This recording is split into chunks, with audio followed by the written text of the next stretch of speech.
Di sini Al-Habib Uthman menjelaskan tentang bagaimana atau jalan, sebab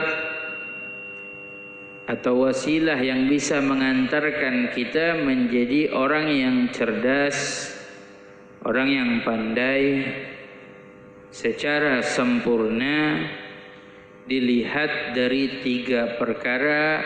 Jika 3 perkara ini ada di dalam dirinya, maka orang ini menjadi orang yang baik, orang yang pandai. Beliau mengatakan yang pertama, dari sempurna akalnya, yakni pikirannya yang baik. Orang yang dikatakan pandai adalah orang yang memiliki akal yang sempurna, yakni pikirannya yang baik. Maknanya adalah selalu berpikir hal yang baik. Kita hidup di zaman penuh fitnah. Banyak orang yang menanamkan di dalam pemikiran manusia pemikiran yang tidak baik. Berpikir di dalam melakukan hal yang dilarang oleh Allah. Berpikir di dalam syahwatnya. Berpikir di dalam dunianya. Nah, ini hal yang tidak menjadikan akal seseorang sempurna. Nah, disebutkan oleh para ulama, akal yang sehat berada di dalam hati yang sehat. Dari itu yang pertama, kepandaian seseorang adalah orang yang memiliki akal yang baik, akal yang sehat, akal yang sempurna.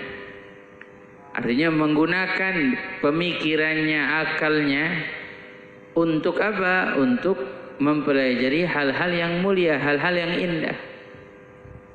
Seperti kita sekolah, kita belajar di madrasah, kita menuntut ilmu yang selalu membimbing pemikiran kita dan harta kita dan akal kita agar selalu dalam kebaikan. Yang lagi menuntut ilmu juga kalau pemikirannya enggak digunakan dengan baik, rusak. Makanya hadirin hadirat, ketika kita hadir di majelis, bukan hanya di sini, dimanapun, usahakan kita fokus, usahakan kita khusyuk. Hadirkan hati kita, buka pemikiran kita, terima nasihat, terima wasiat, terima ilmu, terima hikmah, dan ini akan membawa kebaikan untuk kita. Yang kedua, kata beliau, dari ajaran guru-guru.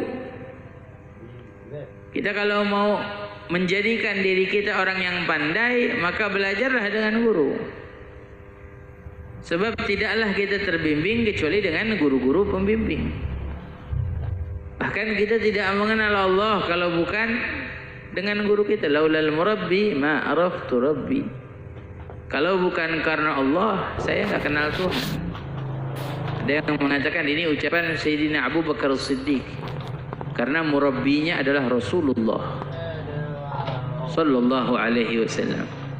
Kecerdasan atau kepandaian yang bisa didapati oleh seseorang kecuali karena guru pembimbing. Enggak ada orang tanpa guru dia cerdas. Laisal mar'u yuladu aliman. Tidaklah seseorang itu lahir udah cerdas, enggak ada. Cari, tuntut, belajar. Ya, kalau kita ingin menjadi orang yang pandai, orang yang cerdas, datangi di musolah dekat rumah, datangi. Ada majelis taklim dekat rumah, datangi. Ada guru kita, datangi. Ada ulama di kampung, datangi. Sempatkan. Karena kita berusaha membuka pintu ilmu yang Allah Subhanahu wa taala berikan. Cara membuka pintunya ya kita datang ke tempat tersebut. Yang ketiga, bercampur kepada orang baik. Artinya berkumpul, hadir di majelis baik. Orang yang mau duduk di majelis-majelis yang baik, di dalam pengajian yang baik, tanda kecerdasan seseorang. Sebab apa? Dia telah menggunakan akar pemikirannya, mana yang baik, mana yang buruk, dia bisa lihat. Manjalas janas. Orang yang duduk dengan seseorang pasti akan sejenis menirunya. Kalau kita duduk dengan orang soleh, insya Allah nempel kesolehannya. Kita pengen jadi orang baik, duduk sama orang baik.